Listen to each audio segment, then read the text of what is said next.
মায়ের যখন ঘুম ধরে তখন পোলাপান থাকে কি চোখ মেলায়ে।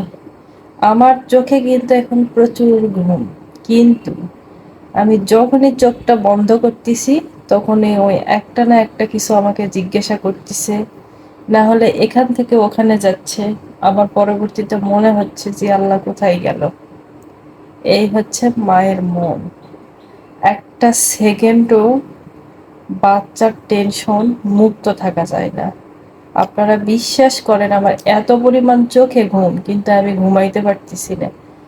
সে ফজরের আজান দিছে তখন থেকে সে জায়গায় জায়গায় আছে, ওর কারণে আমারও ফজরের পর থেকে আর ঘুম হয় নাই। এখনো দিব্যিচয় চোখ দুইটা মেলে কিভাবে আছে, ওর চোখে কোনো ঘুম নেই, একটার পর একটা করেই যাচ্ছে। এরকম কার কার বাচ্চারা সজাগ থাকে কমেন্ট করে জানাবেন। কিন্তু আমার চোখে প্রচুর ঘুম, কিন্তু ও ঘুমাচ্ছে না। এই কারণে শুয়ে শুয়ে ওর সাথে গল্প করতেছি, কিছু তো করার নেই।